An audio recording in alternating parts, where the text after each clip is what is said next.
BFM Business, le focus de Tech Co. Focus ce soir sur l'intelligence artificielle, on en parle avec nos invités. Est-ce que on assiste à la prochaine bulle? Est-ce qu'on en fait trop? Est-ce qu'on en parle trop? Parce que c'est pas pour tout de suite. Ce soir avec nous, donc pour en parler, Stéphane Mallard, évangéliste digital au sein de la société Blue Edge. Vous rentrez tout juste des États-Unis. Stéphane, bonsoir, bienvenue. Avec nous aussi pour le cabinet EY, l'associé Arnaud Laroche. Arnaud, bienvenue. Bonsoir. Bonsoir. Votre voisin de droite, Pierre Barnabé, directeur exécutif donc chez Atos, en charge du Big Data, c'est ça? Sécurité, bonsoir. Directeur exécutif de la sécurité. Big Data and sécurité. Big Data et sécurité, voilà, on y arrive. Et Alexandre Lebrun, pour être très complet sur ce tour de table. Vous êtes ingénieur en intelligence artificielle, ça tombe bien, au sein de Facebook. Alexandre, bonsoir, bienvenue. Bonsoir. Alors vous, intéressant, vous êtes aussi un serial entrepreneur, pas que chercheur, ingénieur. Vous avez fondé donc plusieurs boîtes, notamment votre dernière, là, que vous avez fondée en 2013, s'appelait 8.ai.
vu le big data, la data science, tout ça n'est pas encore installé, consolidé, sédimenté, et puis paf, réapparaît, parce qu'elle était déjà là dans les années 80, l'intelligence artificielle. Et puis quand on regarde ce qu'il y a derrière, on trouve des mots comme apprentissage automatique, réseau de neurones. Mais en fait, on retrouvait les mêmes quand on parlait de big data et data science. Alors où est la frontière ? Pour moi, la frontière, elle est essentiellement dans les usages. Et c'est par les usages que se définit l'intelligence artificielle. Et il y a une dimension importante autour de l'intelligence artificielle qui est celle du remplacement de l'homme dans les actes qu'il gère et qu'il exécute au quotidien, et qui ne sont évidemment pas que des actes mécanistes de reproduction de gestes automatiques, mais des actes qui consistent à s'adapter au contexte face auquel on est confronté et adapter ses actions à ce contexte-là. Et l'intelligence artificielle va dans ce sens-là. Et les gros usages dont on parle de l'intelligence artificielle, c'est la voiture autonome. Qu'est-ce qu'elle fait ? Elle a la capacité de percevoir son environnement, de le comprendre, et puis d'élaborer des stratégies complexes qui vont lui permettre de prendre des décisions. De même, dans les grosses utilisations, c'est tous les chatbots. Donc les systèmes d'interaction entre l'humain et la machine, qui envoient des textes et qui les interprètent. Ouais. Avec derrière une notion de remplacement de l'homme par une machine intelligente qui va interagir. Donc cette dimension d'usage est importante, et évidemment derrière, il y a beaucoup de science et de technologie. Cette science, elle a évolué au cours du temps. Il n'y a pas de révolution actuellement autour de l'intelligence artificielle, il y a une évolution qui s'est faite. Les réseaux de neurones, ça existe depuis des années. Alors maintenant, on parle de réseaux de neurones profonds, de deep learning, mais tout ça existe depuis pas mal d'années déjà. Mais moi, je vois beaucoup les choses autour des usages liés à ces technologies et à la science sous-jacente. Stéphane Mallard n'était pas d'accord avec tout ce que vous avez dit, mais c'est pas grave, on est là aussi pour échanger. Pierre, pour terminer sur cette question de la bulle, comment vous prononcez, vous, chez Atos, bulle ou pas bulle alors ? Ça fait des dizaines d'années qu'effectivement on parle de l'intelligence artificielle, des réseaux neuronaux, etc. Dans les années 80, c'était un mot très connu. Alors il y a un regain effectivement c'est pas un jeu de mots pour vous, parce qu'Atos, vous avez bulle. Non, mais je vais bulle il y a quelques années. Je vais y revenir. Donc il y a un regain parce que autour de l'intelligence artificielle, parce qu'il y a trois facteurs qui sont extrêmement importants. Et le premier facteur, c'est qu'il y a de la puissance de calcul qui est désormais de plus en plus puissante et disponible. Et vous savez effectivement avec Bull, votre désormais dans le groupe Atos, nos supercalculateurs, nos serveurs. Parmi les plus puissants au monde, sont aujourd'hui effectivement disponibles et plus facilement accessibles. Donc de la puissance de calcul, des flux de données de plus en plus gigantesques. On parle on a produit l'année dernière 3 fois l'équivalent des grains de sable sur la planète. On sera 3 fois plus dans les 2-3 années à venir. Et puis un troisième phénomène qui est la finesse de l'algorithmie, effectivement, qui est développé et qui permet d'extraire de plus en plus de valeur de ces données. Donc du calcul, des volumes de données et de l'algorithmie. Et effectivement, des usages qui sont de plus en plus fins et qui nécessitent une assistance à l'homme pour mieux comprendre et mieux analyser autour de la médecine, autour de la voiture autonome ou des objets autonomes. Enfin, il y a plein d'exemples. Et ça, je pense que c'est ça qui crée cet environnement. Bulle, difficile de le dire, 30 millions de dollars investis par les VC en 2010 sur l'IA, c'est 5 milliards en 2016. On est très loin des centaines de milliards qui étaient investis dans d'autres domaines. Donc on n'est peut-être pas au niveau de Bulle. Et 30 millions, c'était quand vous dites ? 30 millions en 2010. Waouh, on est passé de 30 millions à 5 milliards. Donc c'est une très forte progression, donc un vrai regain, mais on est loin quand même des dizaines de milliards qui étaient investis dans d'autres domaines dans le passé. Maintenant, effectivement, intelligence artificielle, machine learning, deep learning, big data, peut-être beaucoup de confusion autour de ça. C'est peut-être ça qu'il faut un petit peu expliquer. Learning, donc la machine apprend en marchant, on va dire, en fonctionnant. Sur les usages, Stéphane, vous alliez faire le nom de la tête. Alors moi, je ne suis pas d'accord du tout, parce qu'on peut avoir des usages super qui donnent l'impression que ça fait la même chose que l'intelligence humaine, sauf qu'il n'y a pas du tout d'intelligence. En fait, la vraie question à se poser dans ce débat, et c'est ça qu'il faudra clarifier dans les prochains mois, c'est qu'est-ce que c'est que l'intelligence et à quel moment ça devient de l'intelligence artificielle. Pour l'instant, ce que font les machines, ce que fait le deep learning, ça se rapproche de l'intelligence, mais je considère plus que c'est de la connaissance. Ça fait du lien, ça reconnaît des choses, c'est extraordinaire. Justement, exemple, un ordi ou une application qui reconnaît des photos, qui sait dire ça c'est un chat, ça c'est la tour Eiffel, ça c'est telle ou telle peinture. C'est ce qu'on fait par exemple avec le deep learning. On nourrit l'algorithme avec énormément de photos, on le supervise, on lui dit ça c'est un chat, et à force de lui montrer, il est capable de généraliser, de se souvenir qu'il y a un chat sur d'autres. Et ça, en quoi c'est une révolution, et dans quelle application on va le retrouver demain ? On l'applique chez Facebook. On fait beaucoup mieux que ça aujourd'hui, parce qu'on met une photo et le modèle en fait décrit le contenu de la photo. Ouais. Chez Facebook, c'est utilisé des millions de fois chaque jour pour les personnes malvoyantes qui, dans leur feed Facebook, ne peuvent pas voir évidemment les photos qu'on partage et l'algorithme leur décrit le contenu des photos. Donc vous allez leur dire on voit ça et vous allez même leur dire il y a un tel. Là c'est Stéphane Mallard dans sa dernière soirée en Californie. Son chien dans un parc et il pleut. Voilà, on arrive à ce niveau de détail dans la description des photos. C'est déjà Mais on oublie après que je suis tout à fait d'accord avec toi. C'est pas comprendre. C'est pas une intelligence générale. C'est pas on est très loin de ce qui est promis par Hollywood depuis 30-40 ans. D'une entité qui va prendre ses propres initiatives et s'attaquer aux humains. Et vous nous promettez quoi, vous, Zuckerberg? Il y a Yann Lequin aussi, qui est le patron de l'IA chez vous, donc qui est aussi un Français, qui est installé aux US. C'est quoi votre promesse là, à moyen terme, on va dire? On se méfie des promesses parce que on a une histoire très chargée dans l'IA avec les promesses depuis 70 ans.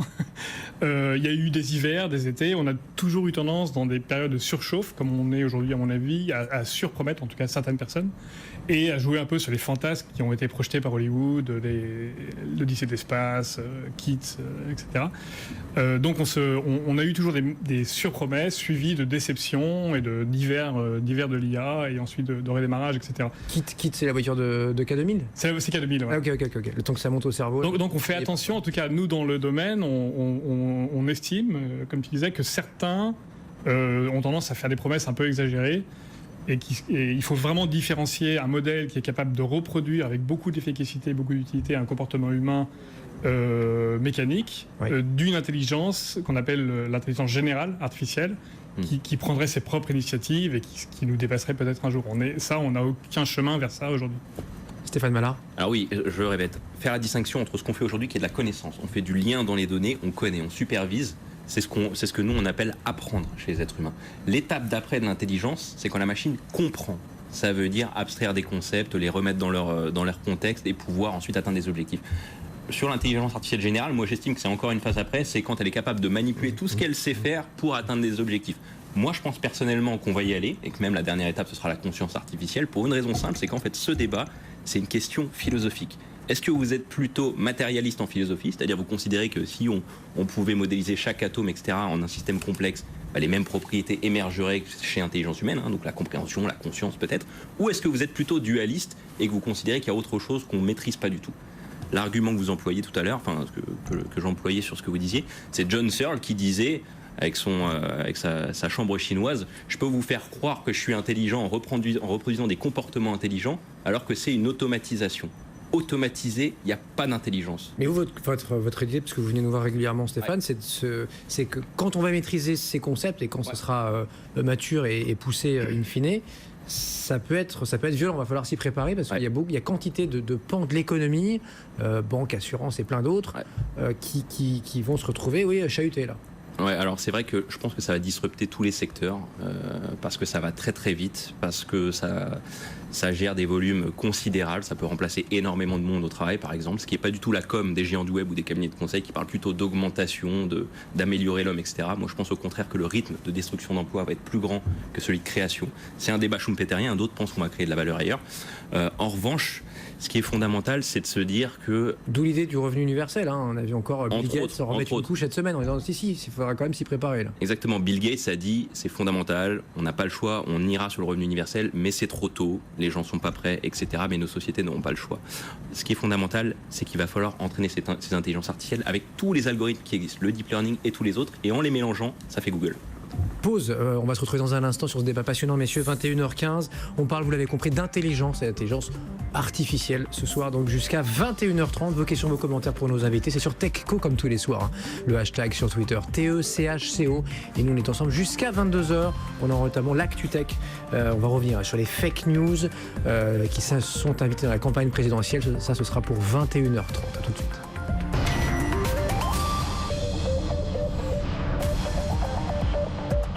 BFM Business et 01net.com présentent Tech & Co, le grand live du numérique avec Sébastien Poineau. Et on parle d'intelligence artificielle aujourd'hui sur BFM Business avec Facebook, avec Atos, avec la société Blue Edge et le cabinet EY. Pendant la pause, Alexandre Lebrun, donc vous êtes ingénieur chez Facebook, vous nous disiez sur l'intelligence artificielle à la question de savoir est-ce qu'il y a bulle ou pas bulle, vous avez l'impression qu'on est un petit peu à l'aube de l'an 2000 là, sur l'IA. On a une surchauffe, je dirais pas une bulle, une surchauffe. À mon avis, on est en 1997 de l'Internet. Il y a eu, depuis 97, il y a eu des hauts, des bas, des bulles, des déceptions. Il y a eu des boo.com qui ont dépensé 188 millions de dollars en 6 mois avant de cracher sans avoir ouvert leur shop. Et puis, il y a eu Amazon qui est sorti tout ça. On est au même stade. Dans 20 ans, à mon avis, l'IA aura complètement transformé la manière de fonctionner des entreprises, de la société. Mais je ne peux pas dire comment, quand, par quel morceau ça va commencer. Voilà. Mais et par quelle phase on passera? Est-ce qu'il y Exactement. aura explosion d'une bulle ou pas? Est-ce que ça se fera progressivement, lentement chez Atos? Pierre, Non, comment parler comment de vous regardez bulles, ça, vous parler de bulles, ça paraît complètement prématuré. Comme je disais, on n'est pas dans les volumes dont on parlait dans les années 2000, ça n'a rien à voir. 5 milliards, vous disiez, investis l'an dernier. Oui, et par rapport à ce qui était investi dans les années 2000, c'était des centaines de milliards avant par les VC, donc ça n'a rien à voir. Mais après, bon, la progression est là, ça c'est vrai. Il va sûrement y avoir un phénomène de hype, excitation, désillusion, réexcitation, désillusion, jusqu'au moment où ça va devenir opérationnel et ça va s'installer. Donc c'est ça qui va sûrement se passer. Et puis dans l'IA, il y a plusieurs terminologies. Il y a ce qu'on appelle l'apprentissage, qui permet effectivement à la machine de pouvoir reproduire des scénarios qu'on lui a donnés, donc de pouvoir être autonome au maximum. Et puis il y a la partie du scénario improbable, de ce qui arrive jamais, qui n'a pas été introduit dans l'apprentissage, et là qui va nécessiter de l'intelligence artificielle. Donc il y a déjà plusieurs progrès à atteindre pour arriver à cette intelligence artificielle, par exemple. Oui. Chez EY, vous êtes d'accord avec ce qu'on dit ou pas là? Sur les fonctions d'apprentissage, oui. Sur le scénario qui ne s'est jamais produit, effectivement, difficile de permettre à une intelligence artificielle de l'anticiper. En revanche, l'intelligence artificielle est capable de détecter des signaux faibles. Donc des choses qui se sont déjà produites en petite quantité et quand même d'aller chercher dans toute cette masse d'informations des éléments qui permettent de dire, tiens, ce signal faible est en train de se reproduire et j'ai des éléments d'action qui me permettent d'agir en conséquence. Donc le scénario tout à fait imprévisible, le signe noir, il y a des bouquins qui ont été écrits là-dessus, effectivement, on a du mal à anticiper. Le signal faible, on est capable de le détecter et d'agir en conséquence. Première application là, que vous voyez dans l'intelligence artificielle, ce sera le véhicule autonome, où il y a d'autres choses qui ne sont pas forcément visibles par le consommateur, mais qui sont déjà bien sur les rails là. Le véhicule autonome de façon évidente, c'est déjà le cas. Mais il y aura beaucoup d'applications dans le domaine de il y en a déjà d'ailleurs, dans le domaine de la médecine, de l'assistance au diagnostic, de la robotique chirurgicale qui embarque beaucoup d'intelligence artificielle. Là, c'est IBM entre autres, mais il y en a dans le domaine de l'éducation aussi, tout ce qui est aide à l'apprentissage individualisé à travers des robots qui aident à résoudre des exercices en ligne, donc, et qui permettent du coup de s'affranchir de problèmes budgétaires et d'avoir un enseignement plus spécialisé. Donc ça, c'est des applications qui existent déjà dans l'enseignement professionnel. L'armée américaine a recours à ça, qui vont se développer de plus en plus. Il y a des choses autour de la justice prédictive, la police prédictive. Comme ça, il y avoir des tests chez nous en France, là, sur la justice prédictive. Alors, on ne va pas donner le jugement, mais on peut aider le juge à la décision en disant, tiens, nous, dans tel ou tel cas... Toute l'analyse de la jurisprudence. Voilà ce qu'on pourrait faire, quoi. En fait, l'IA est déjà partout, est déployée dans plein d'applications. Il y a un paradoxe avec l'IA, c'est que quand ça commence à marcher, ça devient transparent par définition, ça fonctionne, et on oublie que c'est de l'IA. Oui. Et déjà dans les années 70, John McCarthy, qui était un des pères fondateurs du domaine, se plaignait et il disait, dès que ça fonctionne, plus personne ne l'appelle IA. Et du coup, on a toujours l'impression que ça marche pas. Parce que c'est automatique, ça se fait tout seul, donc on se dit c'est normal, quoi. Transparent, voilà, ça devient évident. Vous pensez à quoi là, Alexandre, vous?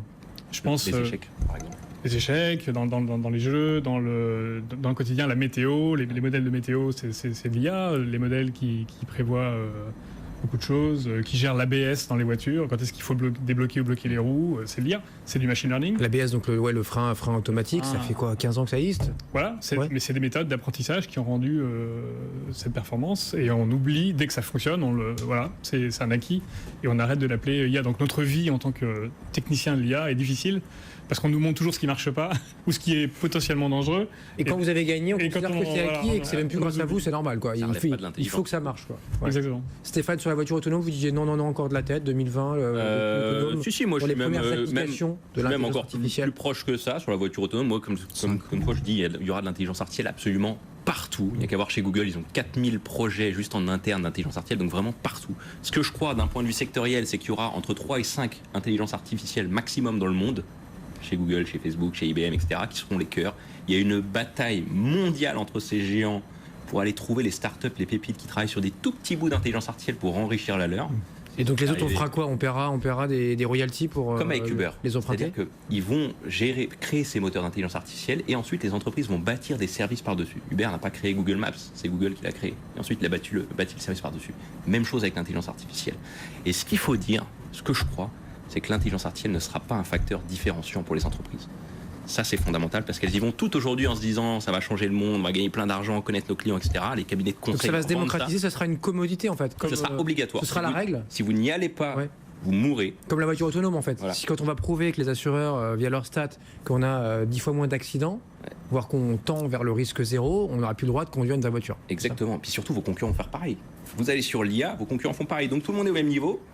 Problème de stratégie classique, vous devrez trouver de la valeur ailleurs. Ça sera la norme d'avoir de l'IA comme il y a de donc la ce sera dans les l'homme. voitures. La valeur ajoutée, ce sera l'homme. Enfin, Ce sera autre chose. La façon de l'utiliser sera un phénomène différenciateur, Pierre, Athos, notamment associé justement à l'homme, parce que on a vu l'expérimentation de la conception de châssis de voiture qui a permis, en associant des réseaux neuronaux et l'intelligence artificielle et des ingénieurs de R&D, on crée 3 ou 4 types de châssis qui ont permis de faire une cabriole qu'aucune voiture conçue par l'homme n'avait réussi à faire. Absolument. Et c'est l'association des deux qui a permis ça. Et je pense que le métissage de l'IA avec les ingénieurs, les équipes de R&D sera le vrai différenciateur pour les entreprises. Oh, certainement. C'est Ça sera là-dessus très qu'il très faudra vite les aider. répliqué ensuite par les concurrents. Qu'importe. Comme la clim sur les voitures.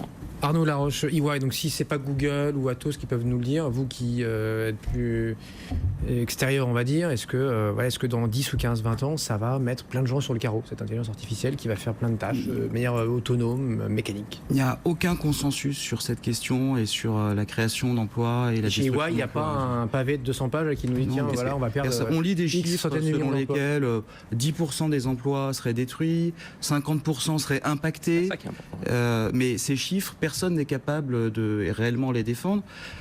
Il est très probable qu'il y ait de la destruction d'emplois, notamment sur les tâches les plus spécialisées, qu'on sera capable d'automatiser avec une forme C'est d'intelligence. pas grave si on en crée d'autres dans la foulée. Il est possible qu'on en crée d'autres, et en lien notamment, l'intelligence artificielle en lien avec l'homme pour créer une valeur encore supérieure. Mais aujourd'hui, personne n'est réellement capable de dire et de définir la façon dont ça va se passer et dont les emplois vont être affectés. Il y aura une transformation, une forme de destruction et des emplois qui vont se modifier. Mais vous pouvez lire 10 études sur le sujet, vous n'aurez pas les mêmes Personne ne chiffres. dit. Ça n'engage que ceux qui y croient, quoi. C'est mon point de vue. Stéphane, vous dites non encore. Parce non. que, C'est pas le encore problème, une fois, c'est pas la question. C'est pas les études ni les chiffres qu'il faut regarder, c'est écouter les raisonnements des gens, voir si c'est logique, voir si c'est cohérent et si ça tient debout. Quand on écoute Bill Gates, ce qu'il dit tout simplement, c'est que ça va très très vite. Effectivement, peut-être que ça pourra créer des débouchés, c'est Jean-Baptiste C en économie, ce qui a toujours été le cas aujourd'hui, sauf que le temps de s'adapter va laisser tout le monde sur le carreau, le temps qu'on recrée ces emplois et qu'on aille... Tout le monde, carrément, vous dites... Pas tout le monde, mais une grosse partie. Ce qu'il dit, c'est que le rythme de destruction d'emplois sera supérieur à celui de création. Il y aura de la Donc c'est création. une révolution qui n'est pas semblable à toutes celles qu'on a connues. Exactement. Alors moi, je suis plutôt dans ce camp-là. Comme on l'a dit, il y a des gens qui sont plutôt dans l'autre camp, des économistes, etc. Moi, ce que je pense, c'est qu'on est en train de modéliser progressivement toutes nos fonctions cognitives, qu'on a encore plein de choses à faire en IA, développer le sens commun, le bon sens. On est en train de créer un monstre, vous nous dites là. Non, pas un monstre. Alors, Si c'est une vague on va parler de qui va conscience nous après, si vous submerger, c'est un peu comme... de fonctions cognitives, mais c'est une bonne nouvelle puisque l'homme a toujours fait ça. Dès qu'on a taillé le premier cylindre,